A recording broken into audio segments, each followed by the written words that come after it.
주식 투자 심플하게 충분하게 스텝스. 투자자 입장에서 빠르고 정확한 시황을 전달드릴 최경진의 퀵시황입니다. 오늘은 선물 옵션 동시 만기일이었는데 강하게 상승했습니다. 오늘 어떠셨나요? 네, 그저께 제가 안개 속이라고 말씀을 드렸는데, 운전을 하다 보면은 낮에 안개가, 아침에 오전에 안개가 짙게 끼는 그런 걸 많이 볼 수 있죠. 근데 저는 새벽에 운전을 많이 하는데, 밤에 안개가 짙게 끼면 정말 한 치 앞도 보이지 않는데, 네, 저기 멀리서 해가 뜨려고 하네요. 네. 오늘도 바로 질문 드리겠습니다. 글로벌 시장이 모두 크게 반등했습니다. 유가도 큰 폭으로 떨어졌지만 아직도 110불에 머물러 있는데요. 절망적인 순간은 지난 걸까요?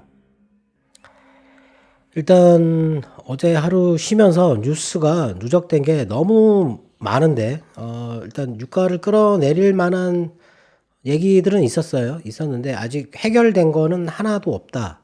예. 근데 지금 일단 시장이 먼저 반응을 했고, 어저께 유럽 시장 같은 경우는 7%가 넘게 올랐어요. 네. 뭐 거의 독일 같은 경우는 8% 가까이 뛰었는데, 그 정도 이렇게 상승을 하게 되면 투자자들이 어느 정도 바닥을 지났다라는 확신이 없으면 그렇게 강한 매수를 또 하기가 어렵죠. 예. 그저께는 사실 절망적인 좋은 뉴스가 하나도 없었기 때문에 절망적인 분위기였다가 갑자기 지금 어제 급 반전된, 오늘은 좀 희망이 좀 보이는 뉴스들이 있다. 일단 뉴스가 너무 많기 때문에 뉴스를 보면서 설명을 드리도록 하겠습니다. 일본의 뭐 경제 동향, 그리고 뭐 동행 지수, 선행 지수 이런 거 발표 있었는데 2월달 수치였는데 조금 나아졌다. 그리고 미국의 2월 그 비즈니스 낙관 지수는 95 정도 나와가지고 그렇게 하락하진 않았고, 브라질의 1월 생산자 물가 지수는 월간으로 1.18% 정도 올랐고, 2월 자동차 생산 같은 경우는 월간으로 14%가 넘게 올랐어요. 증가했거든요. 네. 자동차 생산이 좀 늘어나고 있다. 그리고 미국의 1월 도매 재고는 월간으로 0.8%, 지난번에는 2.6%였는데 줄어들고 있다. 그리고 중국의 2월 인플레이션율, 이거는 월간으로 0.6%, 연간으로는 0.9%, 뭐 전망치와 비슷했고, 생산자 물가 지수는 분기별로 8.8%, 이게 이전이 9.1%였고 전망이 8.7이었는데 크게 오르진 않았어요. 네. 그리고 2월 일본의 기계 공구 주문, 이거는 31.6%, 근데 이전이 61%였기 때문에 반으로 줄었다, 이렇게 보면 될 것 같고요. 그리고 미국의 3월 4일자로 30년 모기지 금리, 이게 4.09예요. 네. 지난번에 4.15였거든요. 떨어졌어요. 네. 그리고 미국의 1월 구인 이직 보고서, 이게 1126만 명이 나왔는데, 이전이 1144만 명이었고, 전망치가 1092만 명이었다. 전망치보다는 상당히 높게 나온 거죠. 네. 일단 뭐, 수치는 경제적인 지표 이런 것들은 크게 뭐, 이게 전망이나 이런 걸 이렇게 벗어나는 그런 수치는 나오지는 않았다. 예.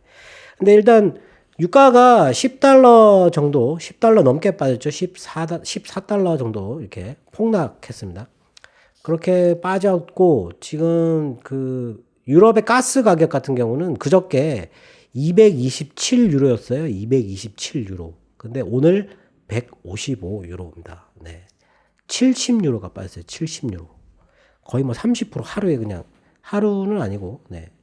이틀 만에 30%가 빠졌다. 그 정도로 빠질 만한 뉴스가 있었는데, 일단 그 중동에서 나온 뉴스 같은 경우는 바이든이 그 사우디와 아랍에미레이트에 전화 통화 시도를 했는데 그쪽에서 둘 다 거부를 했었거든요. 근데 아랍에미레이트가 그 오페크 플러스 그쪽에다가 빠른 증산을 촉구하는 그런 발표를 했어요. 네.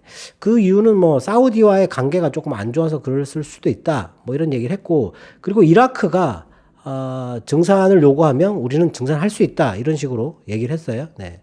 일단 그것 때문에 영향을 받았을 것 같고, 근데 그게 장중에 나왔던 뉴스로 보이지는 않습니다. 일단 지금 그 어제 그저께 저녁부터 해서 뉴스를 쭉 훑어봤는데 그런 뉴스가 없어요.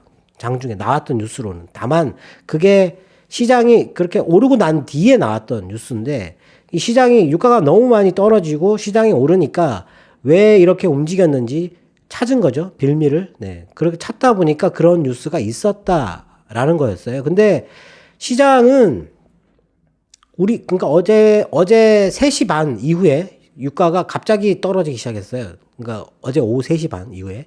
그리고 계속 5시 정도에 이제 그 유럽 시장이 열리는데 그때 이제 시작 자체를 3% 정도 올라서 시작을 했거든요.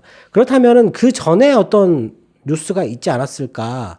근데 그 전에 나왔던 뉴스 같은 경우는 베네수엘라가 미국인을 억류하고 있던 5년간 억류하고 있던 미국인을 갑자기 2명을 석방을 했어요. 네.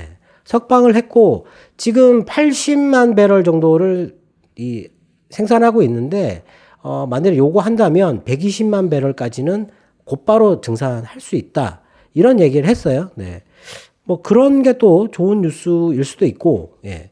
일단 그 석유와 관련된 그쪽 뉴스는 그런 게 좀 호재였지 않을까 싶고, 가장 큰 뉴스는 아무래도 우크라이나 쪽에서 나왔던 뉴스인 것 같은데, 우크라이나 대통령이 나토 가입에 대해서 무릎 꿇고 애원하듯 하지 않겠다. 이렇게 얘기를 했고, 러시아하고 3차 협상에서 러시아 측에서 서면으로 그걸 다 보고서를 적어가지고 우크라이나 측에 줬다고 얘기를 했어요. 예.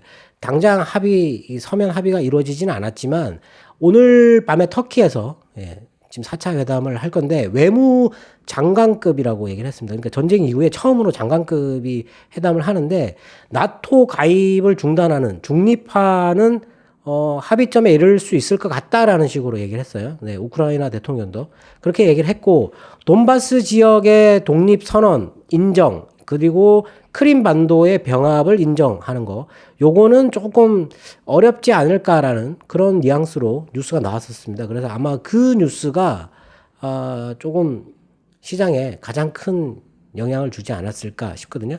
일단 뉴스도 이게 너무 많아서 일단 한번 쭉 훑어보면요. 러시아가 미국에다가 냉전 시대의 평화 공존 원칙 그쪽으로 회귀해야 된다라고 주장을 했어요. 네. 별 의미가 없고, 네. 그리고 프랑스, 독일, 중국이 정상회담을 화상으로 했는데 뭐 다른 내용은 없습니다. 네. 그리고 유럽이 올해 러시아 그 석유 가스 의존도를 3분의 2로 축소할 수 있다라는 계획을 발표를 했다고 했어요. 네. 그리고 2030년에는 러시아로부터 에너지 독립을 취하겠다. 뭐 이렇게 주장을 했고. 그리고 유럽이 에너지 하고 국방비 지출을 위해서 공동 채권을 발행을 지금 검토하고 있다. 그러면 아무래도 다른 나라들이 부담해야 되는 경비가 조금 줄어들 수 있죠. 그렇게 되면 물가를 좀 제한할 수 있는 그런 조치가 될 수 있다. 뭐 이런 것도 호재일 수 있겠죠. 네. 그리고 폴란드가 미그 29기 28대를 제공할 준비가 됐다. 대신에 폴란드가 주는 것으로는 안 된다.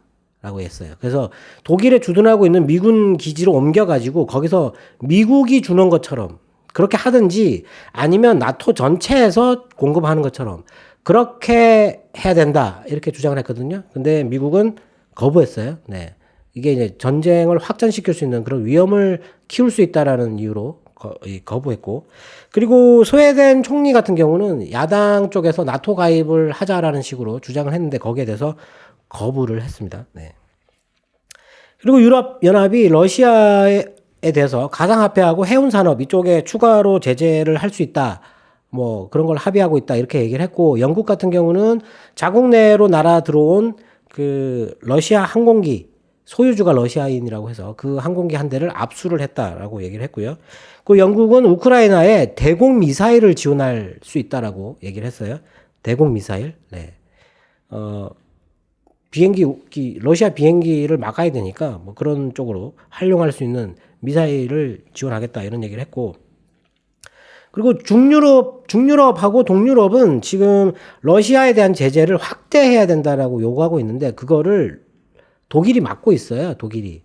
왜냐하면 러시아의 에너지 의존도가 가장 높은 나라가 독일이고 그리고 러시아가 얼마 전에 노르트 스트림 1, 2는 아예 이제 못 쓰는 거고 원을 막아버릴 수 있다라는 식으로 또 협박을 했었거든요. 예, 근데 지금 독일도 지금 당장 러시아에서 에너지 공급이 끊기면 안 된다라고 얘기를 하고 있어요. 그래서 그 이번에 스위프트 제재에서 러시아 예금의 절반이 들어가 있는 최대 은행 그 스베르방크라고 하는 그 은행에 대한 제재를 주장하고 있는데 독일이 지금 그거를 막고 있어요. 안 된다고. 예.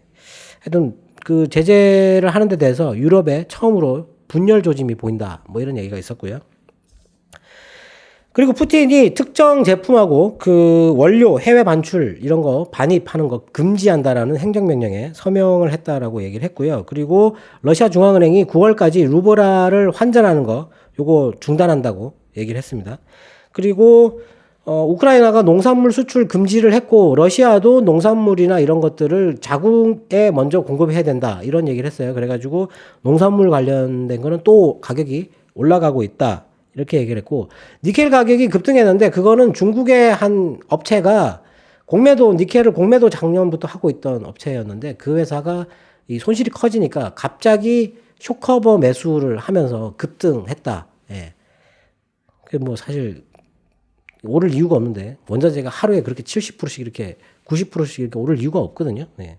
하여튼 뭐 그런 얘기가 있었고 그리고 우크라이나 내에 생물학 연구 시설이 있다고 합니다. 근데 그거를 지금 러시아가 점령을 시도를 하고 있다. 근데 이 연구 자료가 러시아 쪽으로 넘어가게 되면 생물학 무기를 만드는 데 도움이 될 수 있다. 그래서 이걸 지금 그 연구 자료를 빨리 빼내야 된다. 뭐 이런 식으로 얘기를 했어요. 네. 그리고 뭐 오늘도 맥도날드 뭐 그리고 그 KFC하고 뭐 이런 거 있지 않습니까? 뭐 음식도 이렇게 파는 거, 코카콜라도 그렇고 지금 러시아에 진출해 있는 기업들이 전부 다 그 영업을 중단하거나 아니면은 투자를 중단하는 그런 조치를 하고 있는데 러시아가 러시아에 적대적으로 조치를 한 기업의 공장이나 뭐 이런 시설들을 국유화할 수 있다라고 얘기를 했어요. 강제할 수 있다. 네. 뺏기게 되는 거죠. 예. 그리고 그 체르노빌 원전의 전력 공급이 중단됐는데 그 우크라이나 측에서는 이게 방사능 누출 위험이 있다 이렇게 얘기를 했는데 IAEA에서는 이게 뭐 아직까지는 괜찮다 뭐 이렇게 얘기를 했고요. 그리고 미국이 러시아 석유 가스 수입 중단을 발표를 했죠. 네, 발표를 하고 영국 같은 경우는 러시아 석유에 대해서만 단계적으로 수입을 중단하겠다 이렇게 얘기를 했어요. 가스는 뺐습니다. 네. 그리고 이 미국이 이거 발표하고 나서 미국 의회 하원 의장이죠. 네, 그분이 이 바이든이 추진하고 있는 인프라 그 법안 있지 않습니까? 그거 빨리 합의해야 된다 이런 식으로 얘기했어요. 거기에 코로나 지원 그걸 삭제를 하고 우크라이나 지원 그거를 넣었다라는 거죠. 예. 초당적으로 합의를 했는데 우크라이나에 136억 달러를 지원하는 안을 합의를 했는데 그 인프라 법안에다가 이렇게 해가지고 같이 통과시키자라는 거죠. 예. 이런 시도를 제가 할 수 있다고 제가 말씀을 드렸잖아요. 이게 통과가 되면 호재가 되는 거죠. 예. 제 생각이 아니고 제가 생각할 수 있는 것보다 더 똑똑한 사람들이 있는데 그거 생각 못 하겠습니까? 예. 정치인들은 기회가 오면 그걸 잡으려고 하는 거거든요. 그리고 미국 상무장관이 중국의 반도체가 러시아로 들어가는 게 발각되면 중국의 그 반도체 업체 공장 문을 닫을 수도 있다라는 식으로 경고를 했어요. 중국이 강하게 반발을 했는데 SMIC에서 만드는 반도체 여기에 대해서 얘기를 하는 거죠. 중국에 대해서도 제재를 피해서 러시아를 지원하면 중국에도 제재를 하겠다라는 식으로 얘기를 했으니까 하여튼 뭐 이런 어제 중국 같은 경우가 장중에 4% 넘게 폭락하다가 회복을 했거든요.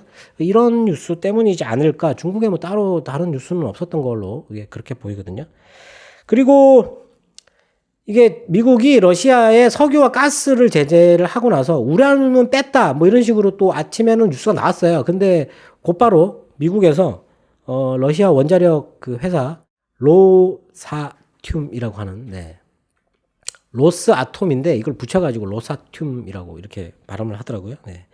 이거에 대해서 제재를 하겠다. 이 회사가 농축 우라늄을 거의 35% 정도를 공급을 하는데 만일에 이 회사에다가 제재를 하게 되면 전 세계 원전에 우라늄 공급에 문제가 생길 수도 있다라고 얘기를 했어요. 근데 지금 현재 미국 쪽에서 주장하는 거는 전 세계 원전에 그 우라늄, 농축 우라늄 그 비축이 충분히 있기 때문에 당장의 어떤 그런 뭐 공급 불안 이런 건 없다 이렇게 얘기를 했거든요. 네. 근데 미국 같은 경우는 우라늄 생산을 안 하고 전부 다 해외에서 이렇게 수입을 하는데 특히 러시아에서도 수입을 많이 하는데 과연 이 회사에 대해서도 제재를 할 수 있을지 모르겠습니다. 근데 지금 유럽에서는 원자력으로 전기를 조달하려고 지금 프랑스도 원전을 더 짓는다 그랬고 오늘 뭐 독일에서는 노후된 그 원전을 수명 연장하는 거는 안 하겠다 이렇게 얘기를 했거든요. 근데 원전에 투자를 지금 많이 해야 된다라고 주장을 하고 있는데 갑자기 우라늄까지 네, 제재를 한다. 이게 이제 요런 거 하게 되면은 이제 유럽이 사실 다른 대체 수단을 미국 쪽에서 찾아야 된다. 미국이 지금 자국의 어떤 의존도를 키우려고 이런 것까지 건드리는 게 아닌가 싶거든요. 네. 그리고 바이든이 뭐 디지털 달러 연구하는 거 착수하라고 지시를 할 예정이다. 뭐 이렇게 얘기를 했는데 이거는 뭐 지금 당장 전쟁하고 상관없는 얘기죠. 네. 일단 지금 나온 얘기는 유가를 증산할 수 있는 나라들, 증산을 할 수 있다라고 주장하고 도울 수 있다라고 얘기하는 나라들이 있다. 예, 지금 현재 고유가를 활용해서 돈을 벌려고 하는 그런 마두로 같은 그런 사람도 있다라는 거고, 그리고 우크라이나와 러시아가 인명 피해가 너무 커지다 보니까 이제 협상을 어느 정도 해야 된다라는 거죠. 예, 거기에 좀 희망적인 얘기가 나와가지고 지금 주가가 상승하는 게 아닌가 싶습니다. 네. 네. 전쟁과 석유에 대한 긍정적인 뉴스들이 있습니다. 두 가지 위험에 대한 해결 조짐이 보인다면 어느 정도 선까지 반등할까요? 네, 일단 지금 두 가지 위험이 있다고 제가 말씀드렸는데 전쟁 그 위험이죠. 그리고 이걸로 유발되는 그 유가의 폭등, 네, 요거 관련된 건데 지금 현재 이거를 지금 유가를 떨어뜨릴 만한 뉴스가 있고 전쟁을 종식시킬 만한 그런 뉴스가 나왔다라고 생각되는데 어제 그 유럽이 7% 이상 이렇게 급등을 한다라는 얘기는 뭐 아까 말씀드렸지만 바닥이다라고 확신이 들지 않으면 그렇게 강한 매수를 하기는 어려워요. 근데 오늘 나왔던 뉴스 중에는 유럽의 경제가 침체에 들어갈 것이다라고, 그래서 유럽의 비중을 축소해야 된다. 그리고 유럽의 의존도가 높은 기업을 전부 다 팔아야 된다. 뭐 이런 식으로 나왔었거든요. 네. 뭐 그런 데 대해서 조금 고민을 해봐야 되지 않겠나. 그래서 이제 상승하는데 반등하는데 한계가 있다라는 거죠. 지금 뭐 하락하면서 추세가 하락으로 이게 뒤집어져 가지고 전부 다 이평선 밑으로 다 떨어져 있어요. 전 세계 차트가. 근데 그게 반등하게 되면 이평선까지 올라간다라는 거죠. 예. 유럽은 아마 이 이평선을 이제 올해는 못 넘지 않겠나 이렇게 보는 거고, 종목별로는 넘어갈 수 있는 종목도 있다. 추천하는 종목도 있었거든요. 네. 그리고 뭐 오늘 나온 뉴스지만 인도네시아도 지금 인도네시아가 팜유 그 식용유 만드는 팜유 대해서 그 수출 제한을 20% 정도 했다가 이번에 또 30% 늘렸어요. 그래서 뭐 그런 데 대한 이 가격 올라가는 거 있지 않습니까? 그런 기업들, 그러니까 이 국가의 경제 자체는 지금 반등하는데 제한적으로 갈 가능성이 있는데 어떤 특정 산업이나 종목 같은 경우는 그걸 뚫고 올라갈 가능성이 지금 현재 전쟁이 이제 좀 사라지고 좀 누그러지고 유가가 떨어진다면 충분히 그럴 가능성이 있다라고 봐야 되거든요. 네. 근데 지금 오늘 나왔던 다른 뉴스를 또 보면 구글이 사이버 보안 업체 맨디언트라는 회사를 54억 달러에 인수한다고 했어요. 예.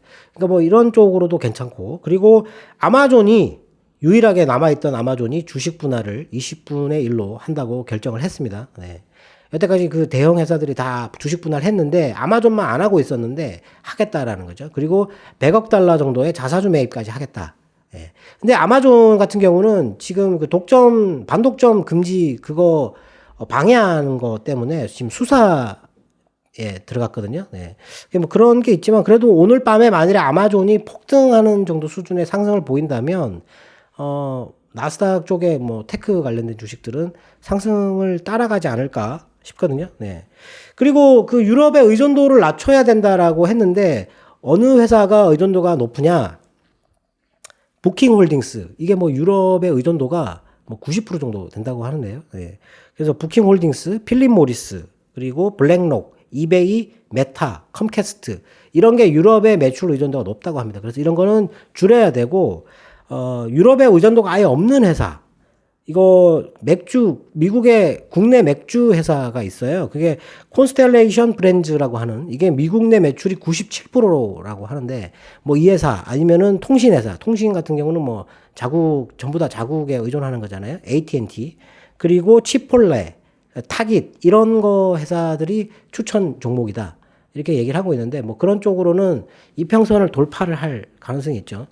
지금 전쟁 때문에 전쟁이 격화된다 그러면 떨어졌다가 전쟁이 또 뭐 합의를 할 것처럼 또 얘기하면 또 올랐다가 이런 식으로 가는 거니까, 만일에 그런 변동성 자체가 줄어들고 그런 변동성을 보일 만한 위험이 사라진다면 뚫고 올라가는 회사들도 있고, 미국은 뚫고 올라갈 수 있다라고 생각하거든요. 오늘 뭐 우리나라 성장률을 2.8%로 0.4% 정도 낮춘 그런 얘기도 있었고, 한국은행에서는 뭐 가계 부채가 너무 높아가지고 뭐 특정 교수 몇 분이 금융위기가 올 수 있다라는 식으로 또 주장을 했는데, 전쟁 때문에 뭐 올 수도 있다, 뭐 이런 외부 충격에, 지금 이렇게 부채가 높으면 외부 충격이 왔을 때 금융위기가 올 수 있다, 뭐 이런 얘기를 했는데, 그럴 수도 있죠. 네, 그럴 수도 있는데 지금은 그런 때는 아니다라고 생각을 합니다. 근데 제가 그저께도 말씀드렸지만, 지금 돈을 너무 많이 풀어놓은 상태에서 이 폭락이 오면, 자산 가격에 폭락이 오면 이게 회생할 수 있는 방법이 없어요. 중앙은행이 어떤 조치를 할 수 있는 방법이 없습니다. 그러니까 그걸 무슨 일이 있으든지 막아야 되거든요. 근데 전쟁은 중앙은행이 어떻게 할 수 있는 일이 아니라고 말씀드렸지 않습니까? 그럼 정치적으로 해결해야 되는데, 정치적으로는 사실 얼마든지 타협이 있을 수 있어요. 네. 근데 뭐 금요일 날 제가 뭐 부정적으로 그렇게 말씀을 드린 건 아닌데, 하여튼 좋은 뉴스는 없었다라고 말씀을 드린 거고, 지금은 또 협상에 기대감이 또 있다, 또 그런 상황이잖아요. 네. 그렇게 갑자기 손바닥 뒤집듯이 이게 뒤집어질 수 있는 거잖아요. 그리고 금융 위기를 논할 정도로 지금 어떤 그런 상황은 아니라고 생각을 하고, 왜 또 그렇게 생각할 수 있냐면, 지금 이 중국이 따라오는 거에 대해서 미국이 엄청나게 위기감을 갖고 있는데 도망가겠다라고 했잖아요. 예. 근데 지금 전쟁이 터져가지고 유가 때문에, 유가가 휘발유가 지금 4.17달러를 넘었어요. 네. 그럼 이게 침체가 온다는 말이죠. 이게 그럼 둔화가 되는데, 중국 같은 경우는 러시아를 지원해 주겠다고 그랬잖아요. 그래서 중국 경제는 더 좋아질 수도 있는 거잖아요. 물론 뭐 미국이 제재를 해서 안 좋아지는 부분도 있겠지만, 러시아와의 교육 뭐 이런 것 때문에 더 좋아질 수 있는 부분도 있잖아요. 그러면 미국이 더 고민이 생길 수가 있는 거잖아요. 도망가야 되는데 얘는 올라오는데 나는 뒤처지게 되면. 예. 그런 상황도 예상을 해봐야 되는 거거든요. 그렇기 때문에 지금 무슨 일이 있어든지 하여튼 이 침체가 오는 거를 막아야 된다라는 거죠. 예. 그렇게 생각한다 그러면 지금 뭐 이 우크라이나 문제도 다른 시각으로 접근해가지고 이게 좀 막아질 수 있지 않을까. 지금 제재를 계속 강하게 가져가고 있는데 러시아도 보복하겠다라고 지금 얘기를 하지 않습니까? 그런 와중에 우크라이나가 이게 협상을 한다 그러면 갑자기 또 상황이 바뀌는 거니까, 예. 일단 그런 데 대해서 조금 기대를 해봐야 될 것 같고, 뭐 다우존스나 아니면 S&P 500 같은 경우는 지금 5일선을 살짝 넘어 있어요. 뭐 그 나스닥 같은 경우도 5일선을 넘어 있는데, 이게 지금 S&P 500 같은 경우는 지금 어느 정도 선까지는 무난하게 가지 않겠나. 그게 한 4,500선 정도, 그 정도 되고, 나스닥 같은 경우는 지금 14,500에서 15,000선까지, 그 정도까지는 쉽게 올라갈 수 있다. 만일에 협상이 된다면, 네, 협상이 된다면 그렇게 올라가지 않을까 하는 그런 기대감이 있습니다. 그렇게 되면 우리나라 시장도 2,800선 이상에 올라갈 가능성이 있겠죠. 네. 뭐 그렇게 안 보는 사람들도 있겠지만, 전쟁이라는 거는 알 수가 없는 거거든요. 네. 근데 지금 사람이 너무 많이 죽고 있는데 계속 자기들만의 고집을 부린다면, 특히 러시아 사람이 죽는 게 아니잖아요. 그러니까 우크라이나는 그걸 고민을 해야 되거든. 국민의 안전을 생각을 해야 되니까, 그렇게 되면은 좀 어떤 기회가 오지 않을까, 협상의 기회가 오지 않을까, 이렇게 생각을 합니다. 네. 오늘도 투자자분들의 궁금증이 해소되었길 바라겠습니다. 네, 오늘도 우크라이나 쪽에서 슬픈 뉴스들이 있었습니다. 6살 난 아이가 엄마가 죽고 나서 그 집안에 갇혀 있다가 탈수로 죽었고, 10살 난 소녀는 술 취한 러시아군이 난사를 해가지고 총에 맞아서 즉사를 했고, 그리고 그 유튜브에 나왔는데 남자 어린애가 혼자서 울면서 폴란드 국경을 넘는 1600km를 혼자 기차를 타고 왔다고 했는데, 그런 뉴스에다가 오늘은 또 어린이 산부인과 병원을 폭격을 해가지고 네, 그 마리우폴이죠. 네, 마리우폴 해안 도시가 지금 거기에서만 민간인이 1,170명이 지금 죽었다라고 얘기를 하고 있어요. 네. 아, 어떻게 해서든지 전쟁이 빨리 끝나야 합니다. 네. 지금까지 최경준의 퀵 취향이었습니다. 감사합니다.